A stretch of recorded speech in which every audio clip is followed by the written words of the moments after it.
going on, everybody? Wasn't planning on doing a video this soon again, but obviously Yammie Noob just came out with his review of the DB250, which the one he got is by Boom. They're all the exact same motorcycle coming out of the factory, so it doesn't matter really if you're getting from Vinatachi, Boom, or X Pro. They're all really the same bike. A few little nuances here and there. The big difference is kind of when you get it from a different, distributor.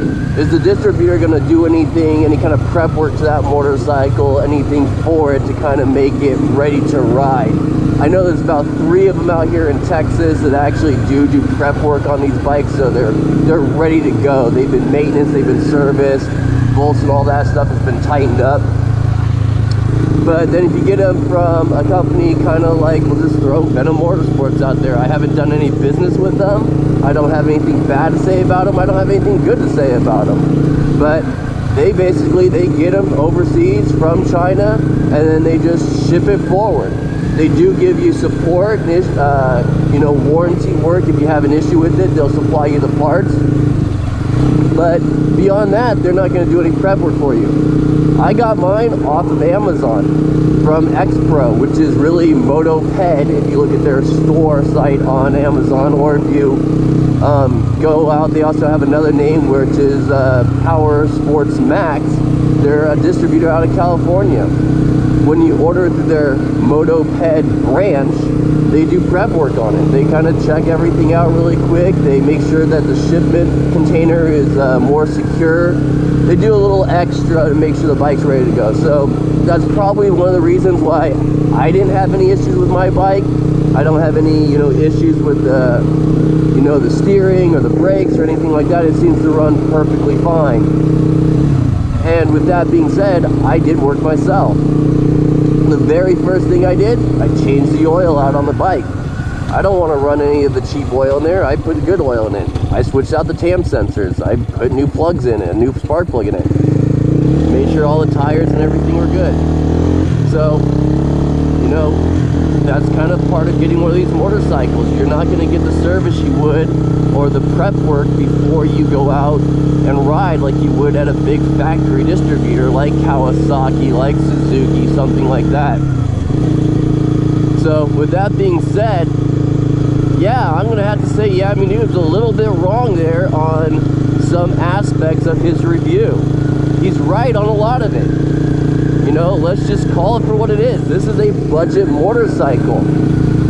In the review that he did just before this one, he was riding the RC390 from KTM.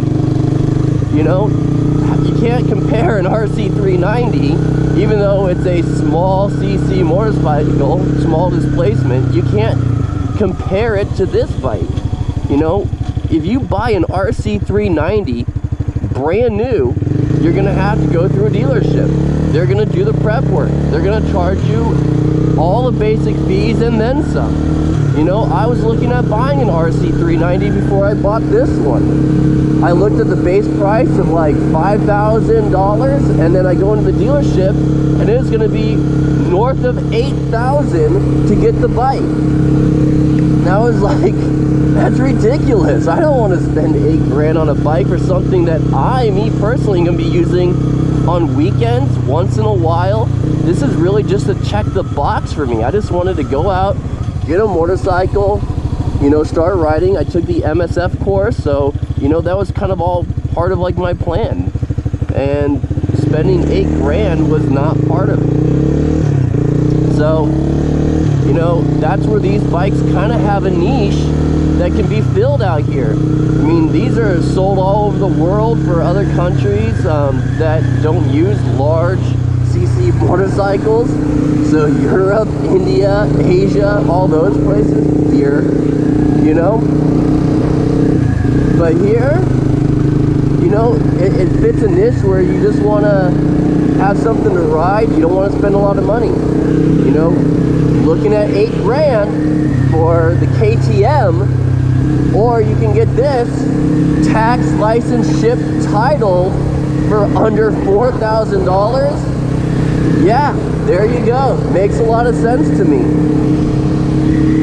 So, on that note, you just really are comparing two different niches of a bike. And that's where I think that review kind of falls short when you're looking at something like an X Pro, like a Boom, one of these 250 sport bikes out here. So, anyways, overall, I've been happy about it. I've liked this bike.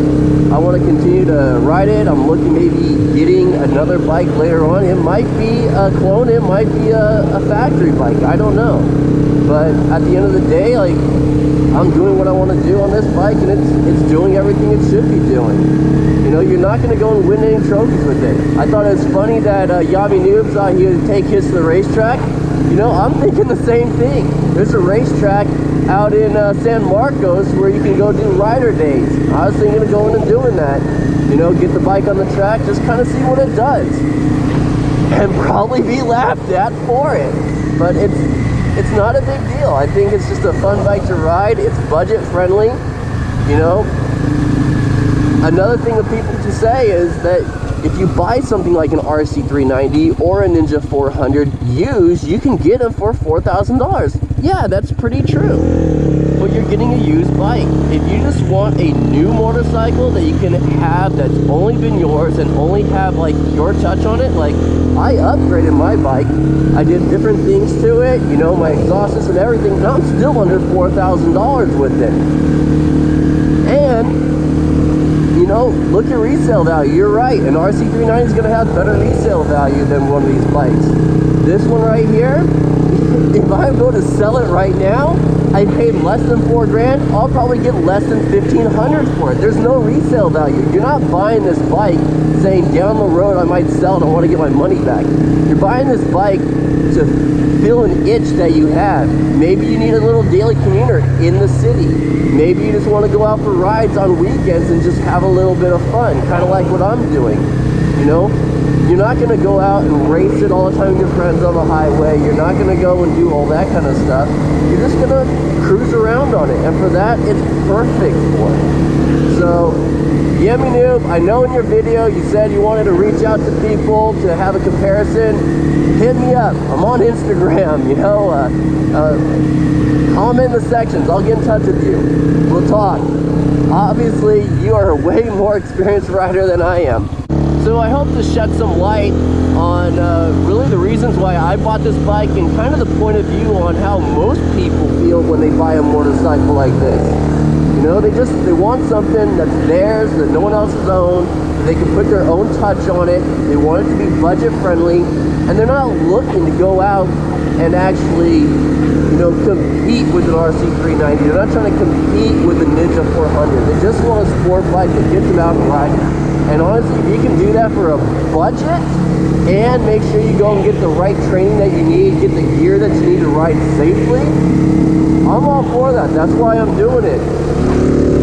So, you know, again, go ahead if you like this commentary, give me a thumbs up. If not, give me a thumbs down. Either way, please leave a comment. Tell me what your guys' thoughts are on this. Am I completely wrong on this, or is Yammie Noob wrong, or is there some middle ground to be had here? Let me know. As always, please ride safe.